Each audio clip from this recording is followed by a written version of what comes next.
起きろ。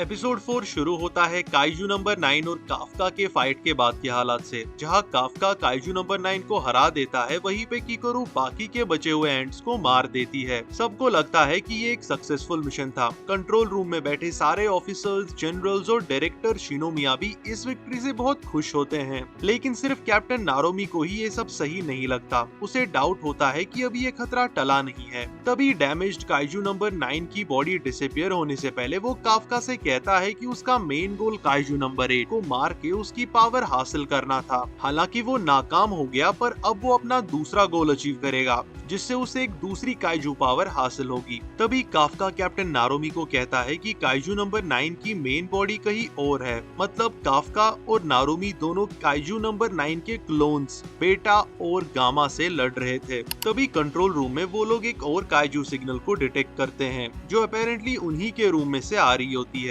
एक normal officer के रूप में काइजू नंबर 9 कंट्रोल रूम में आ जाता है और इस बार उसका टारगेट है डायरेक्टर इसाओ शिनोमिया, जिसके पास काइजू नंबर 2 की पावर होती है और बिना किसी वार्निंग के वो इसाओ पर अटैक कर देता है। तभी इसाओ अपने साथियों को वहां से निकलने को कहता है और वो खुद अपना काइजू नंबर 2 का बैटल सूट और वेपन्स लेके काइजू नंबर 9 का सामना करता है। उससे लड़ते हुए इसाओ को रियलाइज होता है कि काइजू नंबर 9 उसकी सोच से भी ज्यादा तेजी से इवॉल्व हो चुका है और पहले ही हिट से इसाओ को समझ में आ जाता है कि इस बैटल में उसका बच पाना नामुमकिन है। तो वो अपनी पूरी ब्रूट स्ट्रेंथ से उससे लड़ता है। दूसरी तरफ नारोमी और काफका दोनों डायरेक्टर की लोकेशन की तरफ बढ़ते हैं। इसाओ अपने बैटल सूट को फुल पावर पे सेट करता है और अब उसका पावर आउटपुट काइजू नंबर 2 के बराबर का होता है। फिर एक के बाद एक मैसिव पंच और हिट से इसाओ काइजू नंबर 9 का सर काट देता है, लेकिन इसका टोल उसे अपनी बॉडी पे फील होने लगता है। तभी काइजू नंबर 9 फिर से अपनी स्ट्रेंथ रिगेन करता है और इसाओ को काफी ज्यादा इंजर कर देता है।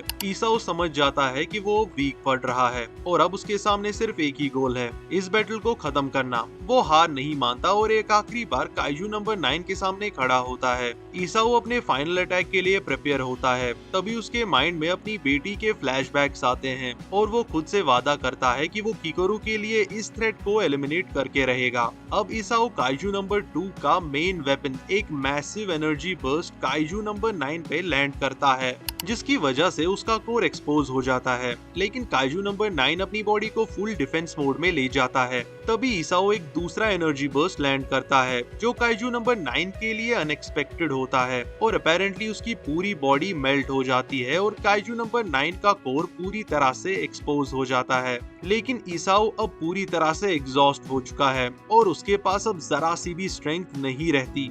इसी मौके का फायदा उठाकर काइजू नंबर 9, जो खुद भी कमजोर हो चुका है, इसाओ की बॉडी और अपेरेंटली उसकी काइजू पावर को एब्जॉर्ब कर लेता है।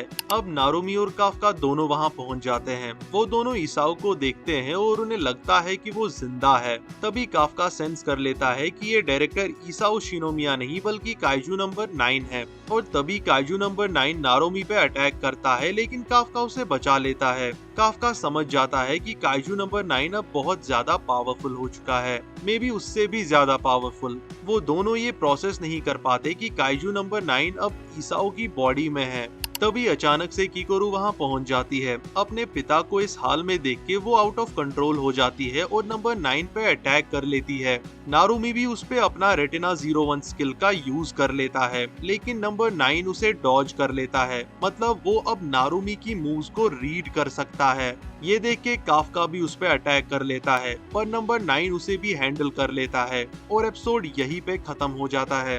तो एपिसोड 4 एक अलग इम्पैक्ट छोड़ देता है।